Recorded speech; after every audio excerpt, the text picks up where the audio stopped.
देख रहे हैं सुदर्शन न्यूज। नमस्कार, आपके साथ मैं हूं लावनी विनीता। खबर उत्तर प्रदेश से सोनभद्र से पहली खबर लेते हैं, जहां जलील मोहम्मद और उसके साथियों ने एक किशोरी के साथ सामूहिक दुष्कर्म की घिनौनी करतूत को अंजाम दिया। सूचना पर एसपी ने घटनास्थल का निरीक्षण किया। घटना ओबरा कोतवाली क्षेत्र के कन्हरा गांव की बताई जा रही है, जहां एक हिंदू नाबालिग लड़की खेत पर काम करने गई थी, तभी घात लगाए 4 जिहादियों शफाकत अली, जलील मोहम्मद, ताजुद्दीन और एक नाबालिग लड़का किशोरी को खींचकर खेत में ले गए और उसके साथ सामूहिक दुष्कर्म को अंजाम दिया। जहां किशोरी की चीख पुकार सुनकर खेत के पास मौजूद कुछ नाबालिग बच्चों ने ईंट पत्थर चलाकर किशोरी को बचाने का प्रयास किया। भीड़ बढ़ती देख आरोपी मौके से फरार हो गए। इस मामले में एसपी अमरेंद्र प्रताप सिंह के निर्देश पर पुलिस ने कई जगहों पर दबिश देकर 4 आरोपियों को गिरफ्तार कर लिया है। फिलहाल पुलिस चारों आरोपियों के खिलाफ आगे की कार्रवाई में जुट गई है।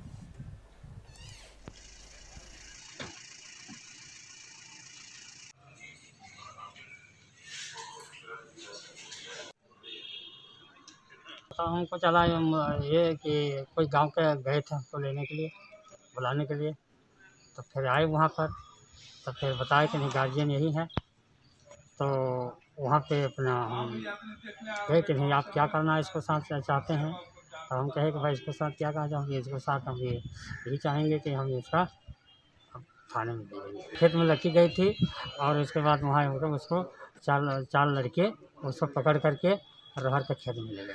बीती रात ओबरा थाना क्षेत्र में देर रात ये सूचना मिली कि एक नाबालिग लड़की के साथ सामूहिक दुराचार की घटना घटित हुई है और इस पे तत्परता से कार्रवाई करते हुए स्थानीय पुलिस ने उस दुष्कर्म पीड़िता की तहरीर पर सुसंगत धाराओं में अभियोग पंजीकृत करते हुए उसमें नामित 4 आरोपी जलील मोहम्मद, शफाकत, ताजुद्दीन और आबिद, इनको तुरंत हिरासत में लिया है और दुष्कर्म पीड़िता को मेडिकल परीक्षण के लिए भेजा गया है। खबर यूपी के रामपुर से, जहां घरेलू बंटवारे को लेकर नाराज चल रहे बेटे ने लोहे की रॉड मारकर पिता की हत्या कर दी और जैसे ही वो अपनी मोटरसाइकिल से घर से कुछ दूर निकला तो सड़क दुर्घटना में उसकी भी मौत हो गई। पिता पुत्र की मौत होने से घर वालों में कोहराम मच गया। दरअसल मृतक पिता के 3 पुत्र थे और पिछले साल मृतक के पिता ने अपनी संपत्ति का बंटवारा करते हुए तीनों पुत्रों को बराबर संपत्ति बांट दी थी, मगर सबसे छोटा पुत्र संपत्ति के बंटवारे को लेकर पिता से नाराज चल रहा था।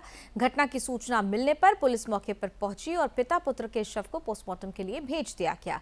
इस मामले में एसपी अंकित मित्तल ने बताया कि आपसी बंटवारे को लेकर यह मामला है, इसकी जांच की जा रही है।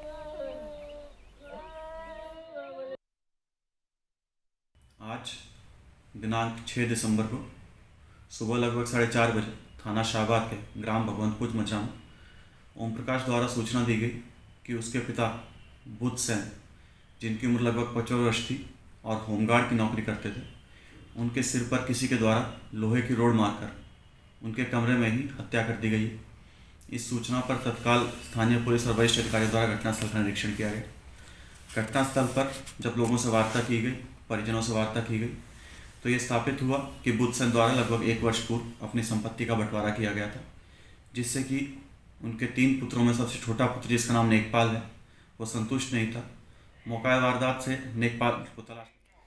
बात चित्रकूट की करते हैं, जहां मऊ तहसील में अपनी समस्याओं को लेकर किसान धरना प्रदर्शन कर रहे हैं। वहीं मौजूद किसानों का कहना है कि समय से क्रय केंद्रों में धान खरीद न होने से काफी समस्याओं का सामना करना पड़ रहा है। वहीं अब गेहूं बुआई का समय आ गया है, किसानों के पास 1 पैसे नहीं है। अगर समय से धान की खरीद होती तो कुछ पैसे मिल जाते, जिससे अगली फसल के लिए आसानी हो जाती। साथ ही कहा कि हमारी समस्याएं दिन प्रतिदिन बढ़ती ही जा रही हैं, लेकिन जिले का कोई अधिकारी किसानों की समस्या को सुनने को तैयार नहीं है। वहीं जिला प्रशासन की विफलता के कारण पीसीएफ केंद्र अभी तक संचालित नहीं हुए हैं, जिससे किसानों में भारी आक्रोश है। अगर 10 दिसंबर तक केंद्र नहीं खोला गया तो 11 दिसंबर से किसान अनशन पर चले जाएंगे।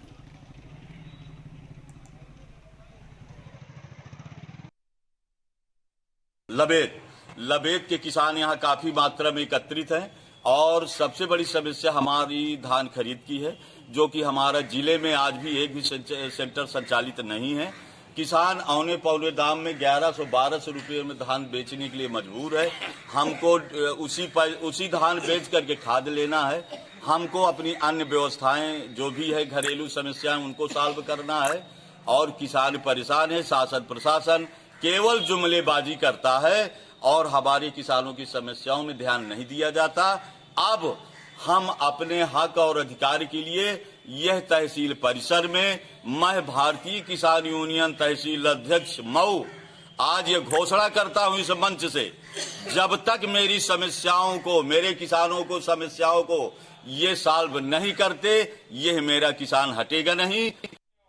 यूपी के मुरादाबाद से अगली खबर है, जहां गांधीनगर कॉलोनी में स्थित एक निजी अस्पताल में तड़के आग लग गई। हादसे के समय अस्पताल में मरीज और उनके तीमारदार समेत करीब 50 लोग मौजूद थे, जहां अचानक लगी आग से हड़कंप मच गया। दरअसल 3 मंजिला अस्पताल के भूतल पर तड़के 3 बजे अचानक आग लग गई।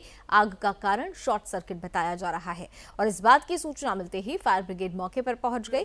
वहीं फायर ब्रिगेड ने अस्पताल में फंसे मरीजों और उनके तीमारदारों को रेस्क्यू किया, लेकिन आग की वजह से पूरा हॉस्पिटल जलकर राख हो चुका है। वहीं अस्पताल का निर्माण में फाइबर और लकड़ी का काम हुआ था, इसलिए पलक झपकते ही आग पूरे अस्पताल में फैल गई और इस घटना से 3 मंजिला अस्पताल में लगी आग से करीब 20 लाख रुपए के नुकसान का अनुमान लगाया जा रहा है। हमारे हेलट रोड कंट्रोल रूम को 2:50 पर सूचना मिली कि जिज्ञासा नर्सिंग होम जो गांधीनगर में पड़ता है उसमें आग लगी। आग की सूचना पर तत्काल हमारे अग्निशमन अधिकारी कटघर और अग्निशमन अधिकारी हेलट रोड में स्वयं रवाना हुआ और हमारी 5 गाड़ी मौके पर पहुंची। वहां पर जाकर के देखा कि आग काफ़ी भयानक रूप से लगी थी, क्योंकि जो रात में ऐसी इंसिडेंट होती हैं लोग देख नहीं पाते हैं, तो शायद आग काफ़ी पहले लगी रही होगी और जब पूरी तरह से फैल गई तो किसी की निगाह पड़ी तो उन्होंने फायर सर्विस को सूचना दी। मैं अपनी टीम के साथ में पूरे जो जनपद में हमारे अग्निशमन अधिकारी हैं, कर्मचारी हैं, सबके सहित हम वहाँ पर अग्निशमन कार्य तथा लोगों को निकालने में जुटे। वहाँ पर मौके पर हमारे SP city, CO Katghar, ADM city पूरे पुलिस बल के साथ में मौजूद थे और हमारी जो टीम द्वारा बहुत अच्छा कार्य किया गया, क्योंकि उसमें लगभग 28 लोग पेशेंट थे और 16 लोग स्टाफ के थे। उनको सभी को हमने सुरक्षित निकाला।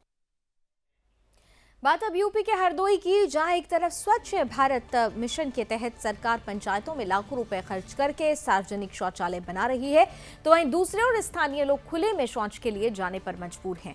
दरअसल अवैध वसूली करने के बावजूद ग्राम प्रधान ने शौचालय बहुत कम बनवाए और करीब 180 शौचालयों का पैसा प्रधान के पास आया था, जबकि 70 शौचालयों का ही काम हुआ, बाकी सभी अधूरे पड़े हैं। इसके साथ ही बाकी कार्यों में प्रधानमंत्री आवास, इंटरलॉकिंग नाली, खड़ंजा और मनरेगा को लेकर भी प्रधान पर घोटाले के आरोप लग रहे हैं।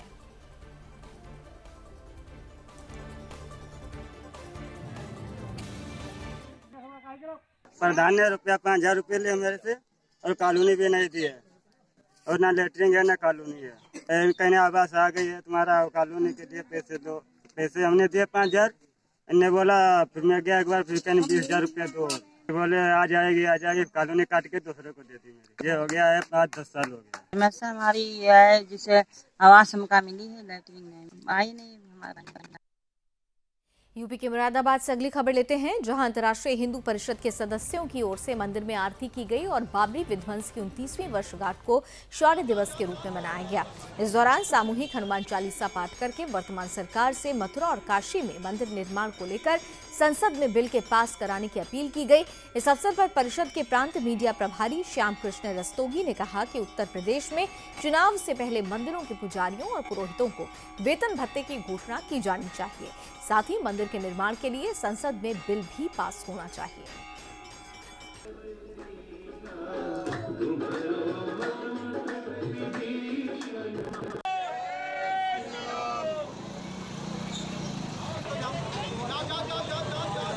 एक लंबे पीरियड से 450 साल से चला आ रहा एक युद्ध कहें या से आंदोलन कहें, इसमें लगभग 4.5 लाख लोगों ने अपने जीवन की आहुति दी।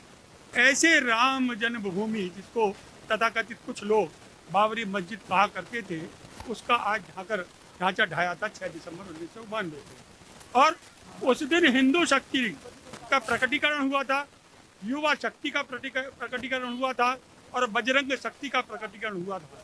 उस दिन हिंदू समाज के युवाओं ने ये दिखाया कि सारा हिंदू समाज अगर एक साथ इकट्ठा हो जाए, एक साथ एकत्र हो जाए, तो इस हिंदुस्तान के अंदर क्या नहीं कर सकता, वो सब कुछ कर सकता है।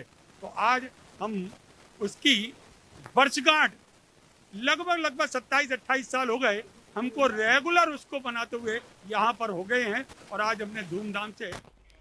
खबर यूपी के रुपईडीहा से है, जहां नेपाल बॉर्डर पर तस्करी का खेल धड़ल्ले से चल रहा है। वहीं नेपाल में बैठे मादक पदार्थ के कारोबारी भारत में चरस की खेप भेज रहे हैं।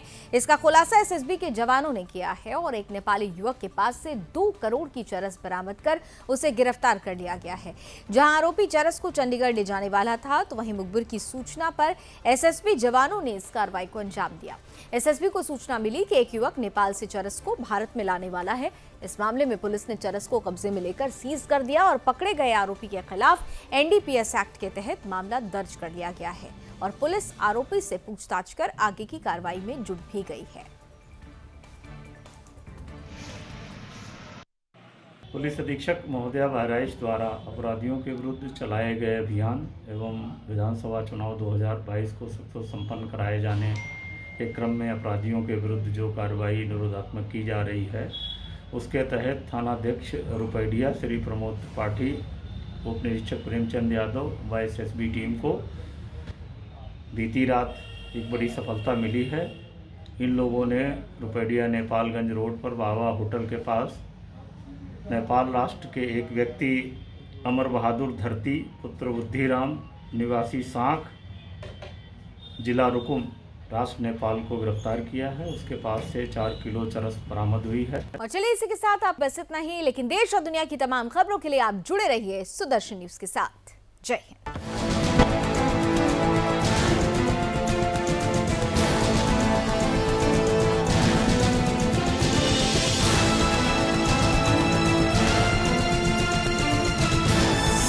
आप देख रहे हैं सुदर्शन न्यूज।